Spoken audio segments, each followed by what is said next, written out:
What's going on, my people, and welcome back to Israel's Movie Reviews. And we're going to be discussing a movie that I came across called Kimi. And this movie, I was just going through HBO Max a few days ago, and I was, oh wow, okay, this is a new movie. I didn't see no advertisement. I didn't see anything about this film. Actually, this movie came as a surprise. I had no anything. I didn't hear about it. I didn't see a trailer. I said, I put it on, and I was pleasantly surprised. This film starred Zoe Kravitz, who I'm a big fan of, and I said, you know what? Especially she's gonna be in the upcoming Batman movie that I'm gonna see in a few days, and I said, you know what? I gotta go check this out. And she did great in the movie, the Batman movie that I'm about to see. I'm gonna go ahead and see it for the second time at this point. And I was amazed by her in that. So I said, you know what, let me give this a try. It looked very unique. And this film takes place basically in majority of the time in her apartment. You know, she's suffering from paranoia, discomfort of the present day, which there's subplots of COVID throughout this movie, which obviously is one of the reasons she works from home. And it's placed all on her shoulders, you know, as the film's protagonist. Her name is Angela Childs, and adding to her misery is an acute agoraphobia. So when she becomes aware of a threatening phone call made during a live stream surveillance, her obsessive compulsion to deal with potential abuse clashes with the reality of an uncaring and unforgiving marketplace. Not unlike the denials the big tech companies make in defending their product when it's in their best interest, but toward the person or group that challenges that authority or doxy, right? And I thought Zoe Kravitz did a respectful job here in portraying this character. I saw very different dimensions to her, and she comes close to being very unhinged in this film, and I think it was a delight to see. I thought it was very similar to her portrayal in Gemini. It's a film that I saw way back. You can check it out on Hulu if it's still there. And as I watched this, I thought to myself, I was like, wow, she's a brilliant actress. And while she brings her A game to this character, that requires a lot of pain and trauma and battling multiple mental illnesses and disorders, I was so impressed by the casting in the supporting roles, with Rita Wilson giving us everything to know who this woman is in less than 5 minutes. Brad Ray, you know, he's been in dozens of films and TV shows, but he's always kind of a buzzing film. Once again, Home Alone 2. You know, he's Buzz in those movies. He's the older brother. And one actor my wife got so excited to see was one of the leads in Jane and the Virgin, and in particular Derek Delgadio as the man who's in deep shit that's causing all of this crime and paying off in the first place. That's a very high concern throughout the film. It's a serious consequence as we see what happens when you're under pressure and owe money and do some unforgivable things. And more than many of the films I can think of in the past 5-10 years, the themes of omnipresent surveillance, abuse, and paranoia are amplified because it's not the future. It's not only here, but worse than many other films of the stories anticipated decades ago. They were given as previews, right? The pandemic is the backdrop of this film, which I thought was very unique. They don't really throw it too much in your face, but you can tell through the atmosphere, through the way people look through windows, through the way people communicate without even speaking when they put their shades down or they're just drinking a coffee, looking out the window to see what's going on outside.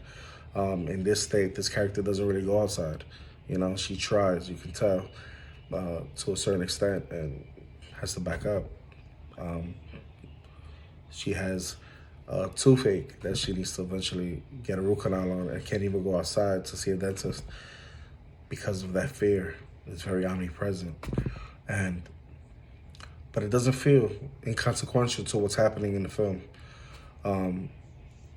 All this time being inside and everything in the world, one doesn't have to go so far to imagine, furthers and worsens the anxiety and negative parts that keeps our character Angela inside.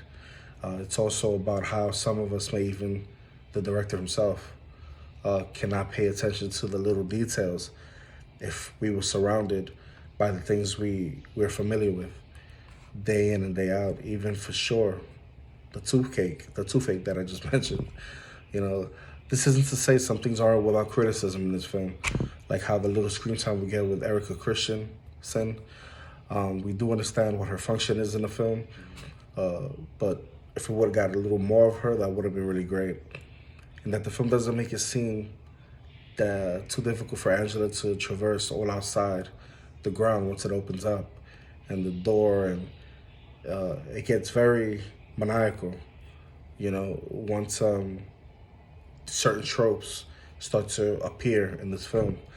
But overall, Kimi is a very playful and daring film. It keeps your feet very firm to the ground because it's playfully, but yet seriously, especially in this genre, and would probably make for a good painting if you think about it.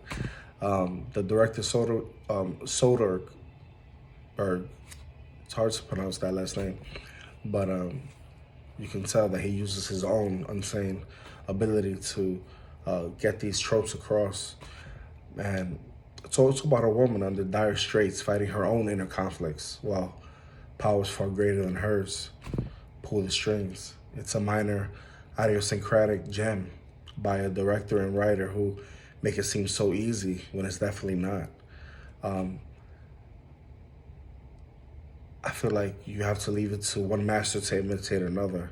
And this film, I think, is something worth watching. You barely see films like this. He remains one of my favorite directors right now. But this film, it could be very forgettable.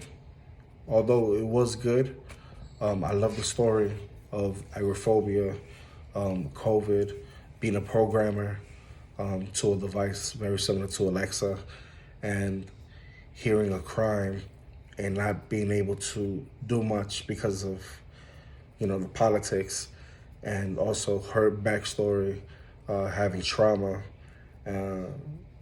being under medication, being pretty much sidelined and not paid attention to, made her relatively a quiet person to the plot.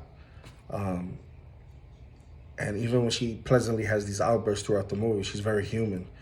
And most of this seems very realistic on her part as she plays this role outstandingly. And her plight to stay alive is progressively more and more exciting. The first third made me think of the film as maybe a 3-star film, but as it kept increasing, I went to 4, 5, 6, and ultimately I gave this movie a 7 out of 10. My final thoughts of this movie, it's excellent, and out of the 10, 11 movies that this director, Steven Soderbergh, filmed, it's down there in the list because he's such a great director. He has Ocean's 11, Aaron Brockovich. You have Logan Lucky, Unsane, Ocean's 13, Contagion, which is another film very similar to this one. The Laundromat, Traffic, Out of Sight, Sex, Lies, and Videotape. And if I was to line those up in order, Kimi will be number 11. So definitely go check out this film. It's on HBO right now, HBO Max. Yeah, man, give it a solid 7 out of 10. Maybe you get slightly higher on the next watch, but I'm gonna stay firm on that one. All right, go check this movie out. And if you like this video, hit that like button, hit that notification bell. And if you want more content from me, all you gotta do is subscribe. Till the next one. Peace.